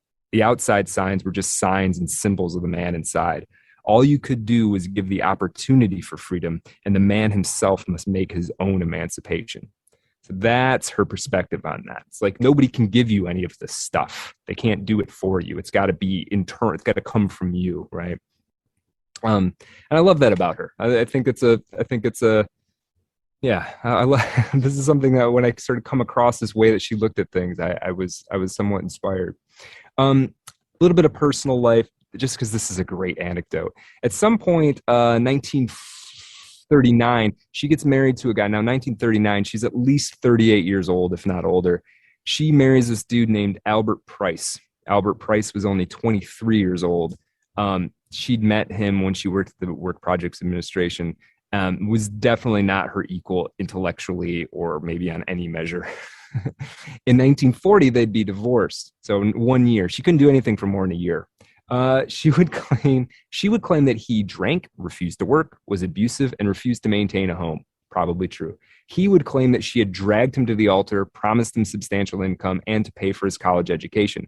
Also maybe true. And there's another great thing that he said in the actual court documents about her. This is actually in the court documents regarding their divorce. The defendant, that is Albert Price, was also put in fear of his life due to the professed practice on the part of the plaintiff, Zora Neale Hurston, in what is termed as black magic or voodooism, claimed by the plaintiff to have been acquired by her while living in Haiti, and that she had the power both in spirits and in the use of certain preparations to place individuals under certain spells, and that if the defendant would not perform her wishes, she possessed the power to, quote, fix him. So part of his Can you imagine talking with a lawyer? Yeah, she's a voodoo doctor. Yeah, right. Yeah, wow. It's a night court episode. It really is, right? Okay, so we're moving into the 1940s. She has an autobiography come out that's actually a really good seller, and this actually propels her sort of article writing career. And I've read chunks of it. I will admit I did not read the whole thing in preparation for this, but I read a lot of it, and it's quite good. She's writing all of these essays, often advocating for a integrated society would be one thing she would write about. She would often be reinterpreting black subjects for a white audience. That was something that was beneficial to her, something she could make money for, and what magazines wanted. During the war, Zora had a real strong hope that the mood of national unity might take over, so that maybe there would be some equality achieved by just, hey, we're all in this together, fighting the war, right? And then when it didn't happen, she was disappointed. This made things take a little bit of a dark turn. So she kind of lives through the war writing these things. Now something happens in 1948 that basically signals really the beginning of the end for her. In 1948, she was arrested and charged for committing an immoral act with a 10-year-old boy. This was the son of a woman she had briefly rented a room from living in Rhinebeck, New York. And the boy claimed that there had been a number of incidents. But the fact is, she had been in the Honduras for most of these dates. I didn't talk about it, but there was a trip she was trying to put together with this captain she'd met, where they were going to go to the Honduras and find treasure in a forgotten city in the Honduras. That was her plan. It never happened. But she gets out of, she is eventually acquitted because she literally wasn't there when this boy claimed that all these things happened. And it was clear that the boy was troubled. Ooh, wow. Awkward. Yeah. Yeah. Oof. Yeah. Now, here's where it affected her career. Now, remember, she's been ostracized somewhat by the black intelligentsia because she's not in the Langston Hughes team. And the things that her approach isn't what that community wants at this time, right? And the communist types and the leftist types don't like what she's doing at all. So what almost destroys her career-wise, is the black tabloid press in New York City jumps on this, molestation thing and totally smears her. Yeah, nothing changes, man. Right. Nothing changes. Right. It was like they were all waiting. She's not a leftist, so right. She's not. Oh man. Yeah. So she does something, is innocent of it, and it's one of those things. What I got out of it was one of those things like when it happened, when the charges happened, big story. When she gets let off, a sentence. It's one of those things, right? Oof. So it was difficult for her to come back from that. Yeah, no doubt. Yeah. And she was depressed. She contemplated suicide after this happened. Sure. I mean, it's pretty bleak. Yeah. It's pretty intense. Right. Yeah. So now that moves us into like the 1950s. She lives in Eatonville, Florida. She starts planning this book called, what was it called? Anyway, she starts planning this book about the life of King Herod. Right. And she wants to write a novelization of what she called the story of the 3,000-year struggle of Jewish people for democracy, which is an interesting choice of subject, right? I think. And it was and she was doing all the requisite reading, living in this sort of shack in Eatonville, Florida. And the book never came to pass. Well, there's a pretty direct correspondence between the Black American experience and then the Jewish experience of slavery, and there's a metaphorical. Oh, absolutely. Yeah. I mean, I think this was another part of why I remember early on, she decided that she wasn't interested in writing about the race problem or writing about it as a problem, right? She was always going to take a different route. And I think that's also part of why she couldn't ever fit in to what was anticipated, what she was quote unquote supposed to be doing, right? You're supposed to be writing about the problem.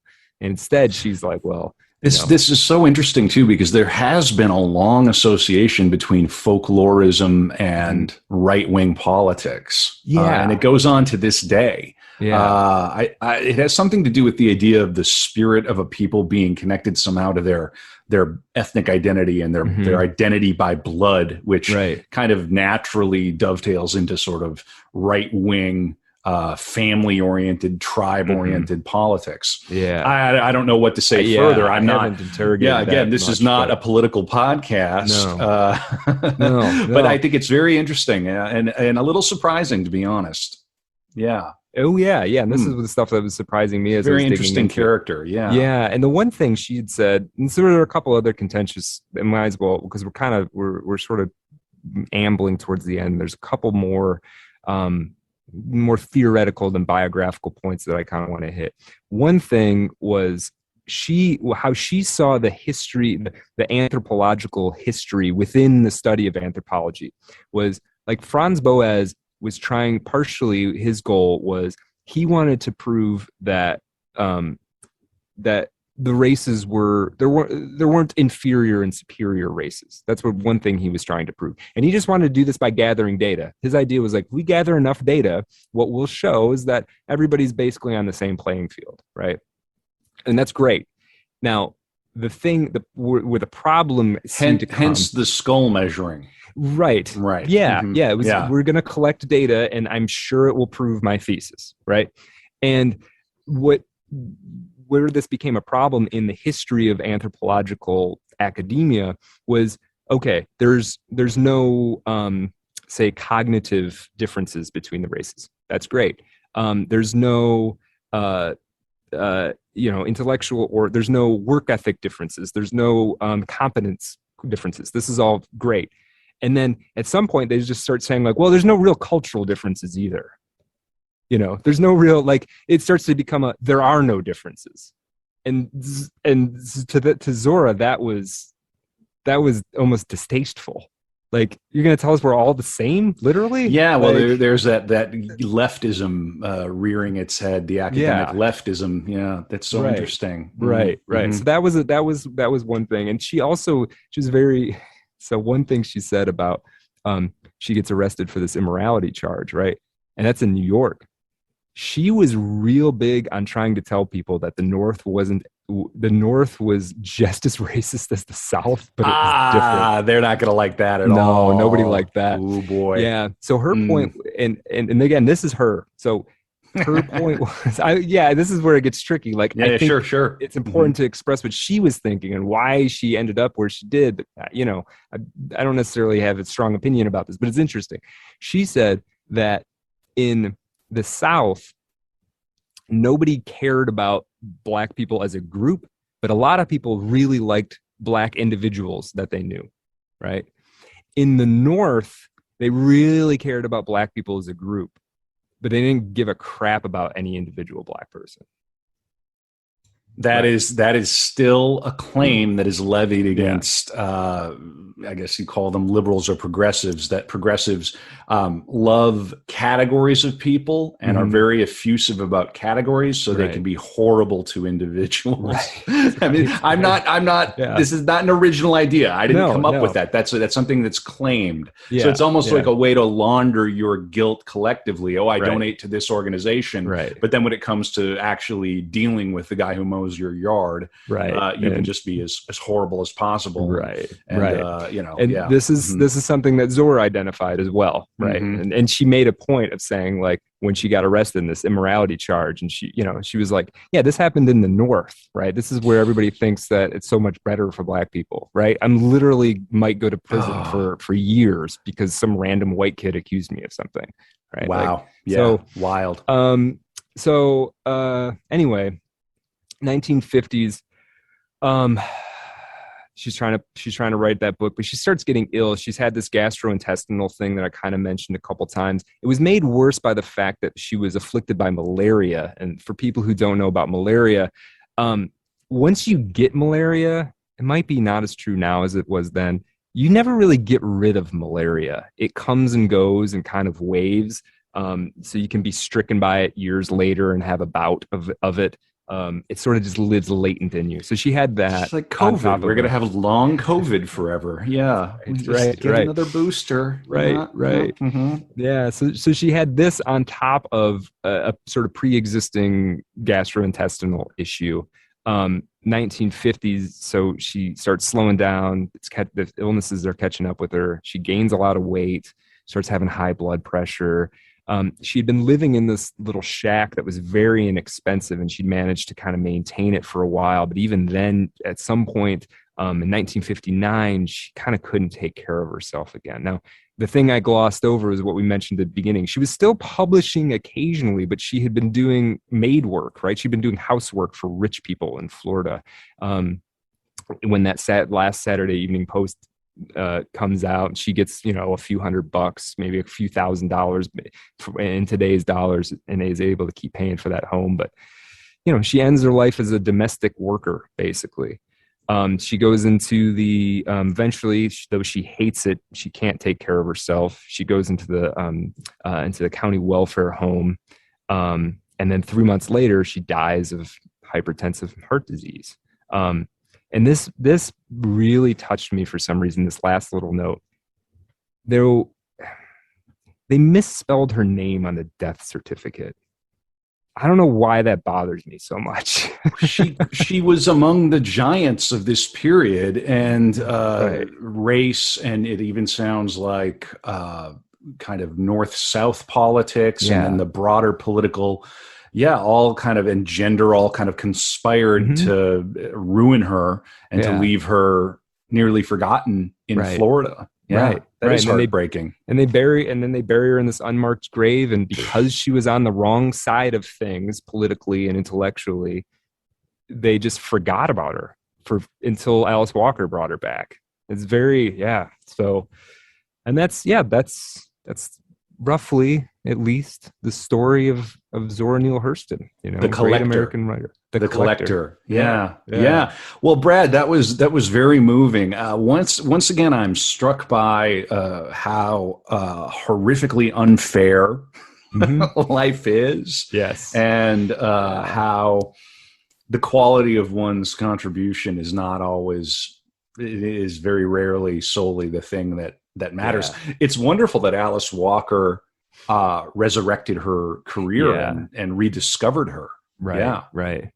Yeah. And well, part of the thing about that too is like, okay, her politics weren't the right politics, right? And whatever. But like, what Zora was trying to do was a genuine artistic enterprise. And like, to some degree, we should be trying to overlook the politics a little bit, I think, when we're... I'll agree with that. I also think, though, quite funny for her, she must have been a bit of a prickly pear. Oh, she was. We're talking about 1 year at a time. And this sort of I've been everywhere man transience. Right. But she's not like some blues guitarist who can go pick up a new band. Right. She's got a folklorist, and she's got to convince the Saturday Evening Post, and there was some evidence that some of her later articles were a little bit pandery. You're running out of money and you can do one thing. And somebody's like, if you write an article with this subject, then we'll publish it. We'll chuck you a little money. Okay. Yeah. She sounds like she was never really house trained. Right. No, I think in the best of ways. Yeah. I identify as someone. It's like how much do you want to have? How much do you want to be involved with these institutions? Well, that's the thing. And there's so many anecdotes that could have told. Like, then this is a good example. There was a time when she was teaching at the college in North Carolina. Teachers were required to live on campus. She acted as though she didn't even hear that rule. She immediately rented a cabin out in the hills. What are you going to do? What are you going to do? I mean, you're thinking about, Sarah Kane. I didn't go to too many classes. I felt it was a little too academic. Right, well, you're in a college. Yeah, exactly. Well, I mean, you might Stanley Kubrick being a D student in high school. Yeah. No, you got to admire these people who you don't have to give zero. I admire the people who, when they know what they're up to is going against what they feel they need or want to do, that they just are willing to just pack it up. Just say, no, okay, I'll just go be poor again. That's fine. I'm not doing this. Yeah, I admire that. Yeah, fascinating. So, well, Brad, I really appreciate this. There are some things in there that I did not expect. I need to add the title, Their Eyes Were Watching God. Is that? It's a quick read too. It's 250 pages. Okay. And it's a fun little romp for sure. So, I love this whole period from the end of the 19th century up until World War II, where there is this resurrection of this passion for folklore.